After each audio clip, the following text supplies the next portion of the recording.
Please. Could you talk a little bit about why we put biochar in our soil blend? I'd actually prefer if you talk I about did that, it. because that's not my strong suit. Yeah. So, Okay. So there's this ancient technique of adding charcoal to the garden soil. It comes from South America. The native peoples figured it out. And so the modern version is called biochar, and it's a pulverized charcoal.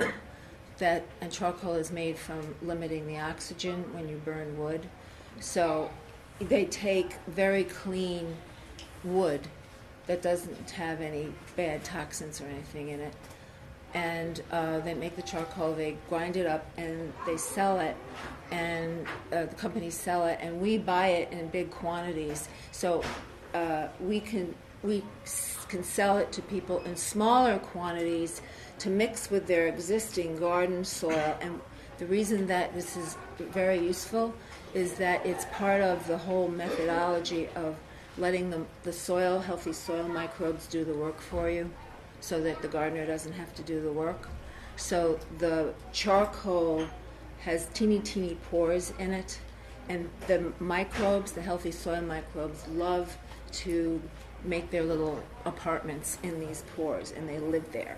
And then the charcoal they like it because it absorbs a lot of water, and it keeps the moisture in the soil, and it keeps the little microbe houses all nice and toasty, moist and stuff. And so the roots have more help. They have help from all of the moisture and the microbes to absorb nutrients. So you only have to put the biochar in once, and then every year more microbes reproduce and populate it, and every year it gets better and better and better.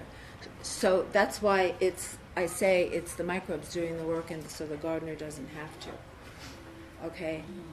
Yeah. So if you do that, and you have an existing bed and you add some biochar for the first time, do you mix it in, or do you just kind of add it? Well, it would be better to mix it in, but once you've mixed it in, you should never till the soil again, because the whole point of the microbes is to settle in and build these little cities. And if you till it and turn it, then you're destroying what they've built. Okay? But the potting soil, we call it the soil blend, what we call it on our site. We don't call it potting soil. It already has the biochar mixed into it.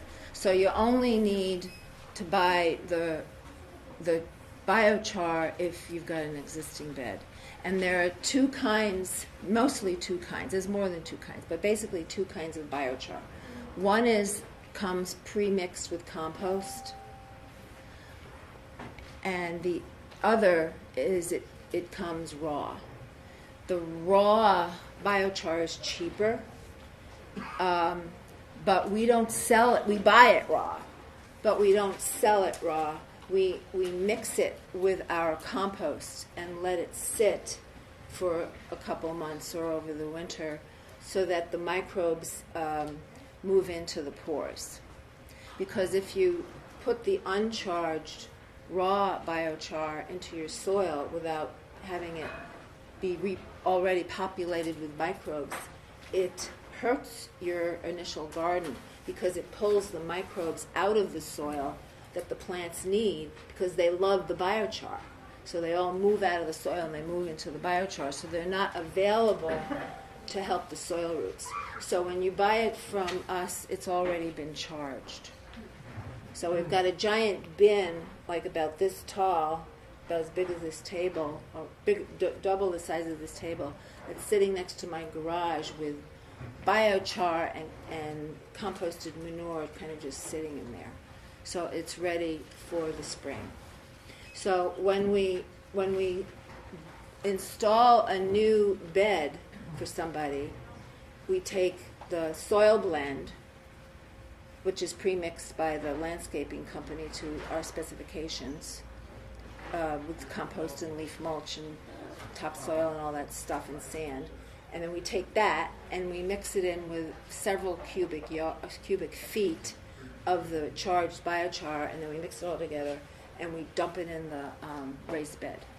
That's how we do, and all the raised beds we do are made from cedar because they last for a very, very long time. Did you have a question? Yeah.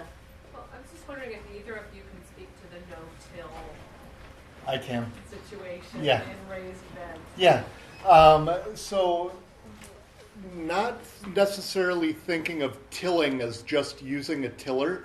Tilling is actually just disturbing that top layer of soil, which is where kind of all of the activity, the biological activity, a lot of it happens right in that top layer of soil. So the whole idea is if you can keep that layer there without really messing it up too badly, it's better for the soil. It keeps you from burning off your organic matter in your soil. So, if you think of a spectrum to where on one side of the spectrum you have sand, on the other side of the spectrum you have really healthy garden soil.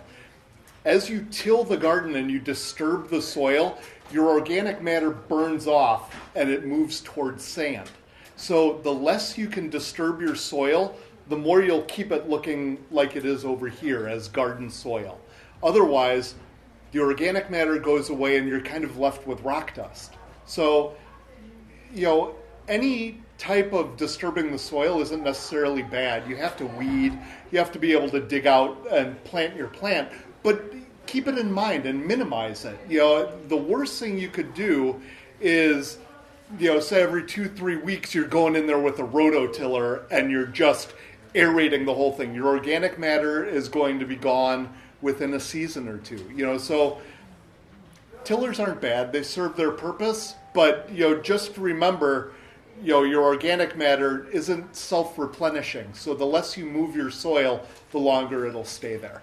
So what happens when the soil on your bed has gone all, like there's a crust on top and there's maybe cracks in it? So, Sure. I'd be inclined to kind of get in there and loosen it up a little bit so that it absorbs the water a bit better. Yeah. So are you saying we shouldn't do that? I don't see a problem with that. A lot of times when you get those cracks and you get that kind of that fine crust layer, you may have standing water there to where things are settling and you're only getting that layer of crust on the top. Putting a digging fork in there and just rocking it back and forth to aerate your garden bed is a great idea, and that would probably take care of what you're talking about. But you wouldn't necessarily have to get in there with a digging shovel and flip the garden matter or anything like that. So the least you can do, the better. You'd actually want to be adding compost just on top of that layer and let that kind of work itself down. It's still in that top layer of soil where all the biological activity is happening. So if you were to pull out all your carrots and then you were going to plant something else, you're suggesting we wouldn't go and dig it up and make it all fluffy and nice. We would kind of pull out the carrots and just kind of dig it a little bit in there, enough space to put your next seeds. That's kind of what I would do. I would dig up the carrot, and the act of digging up the carrot is actually going to loosen the soil quite a lot, because you'd use a digging fork, you'd rock it back and forth, and then you could pull the carrots out by their tops.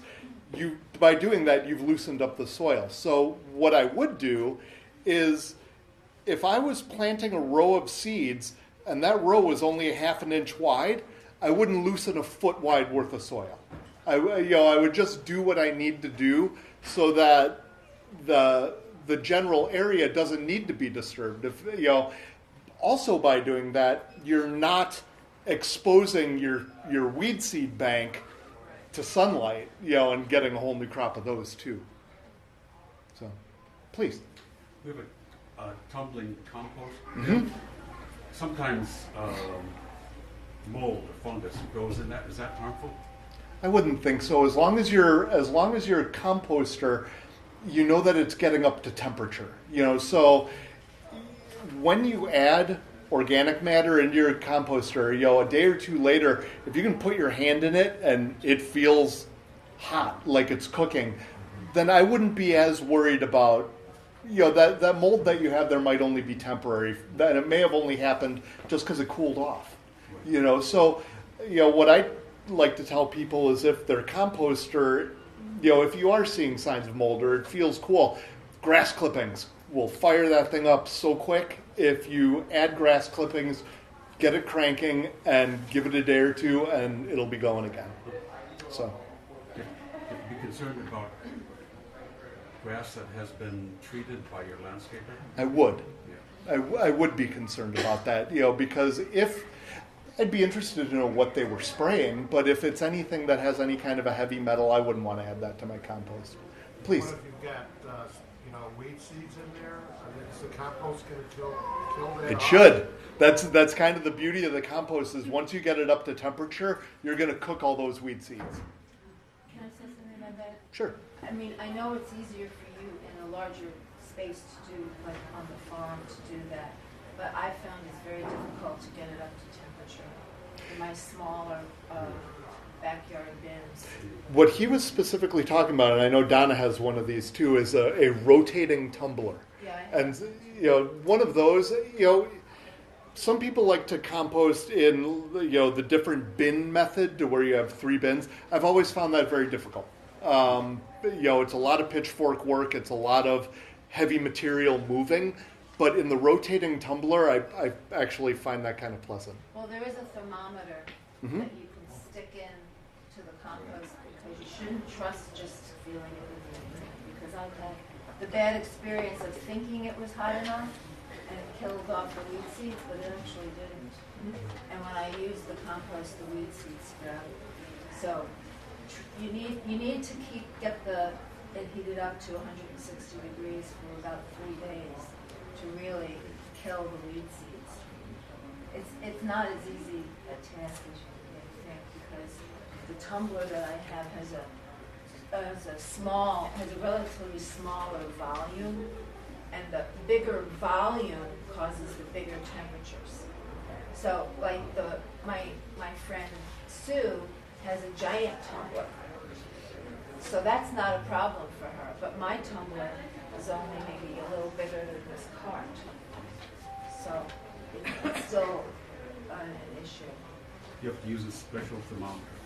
Yeah, there's a soil thermometer, and it has a big peg, it has a big stake, and then it has a little round thermometer dial at the top.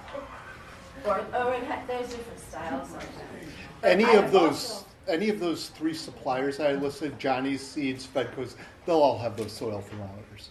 The other thing that somebody told me to do that I haven't had the time to do it yet is they said to put the composted, the fairly finished compost from your tumbler into a big, huge black leaf garbage bag, big, and put it out in the sun, and then put the thermometer in there, because the garbage bag concentrates the heat better in a smaller volume.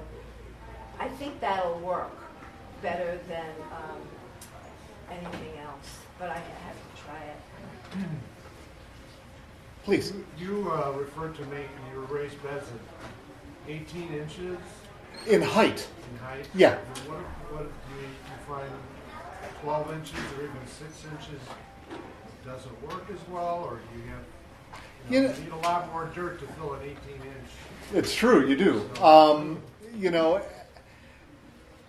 I think, the higher volume you're able to get, the less you have to worry about soil leaching off from runoff. Like you get a deluge. If you have a 6-inch bed and you lose an inch of soil, you're in trouble. If you have an 18-inch bed, it's not as much. It is quite a bit more soil, but I think that you do need to have some level of depth and soil volume for the plants to actually thrive. 6 inches just seems too low to me.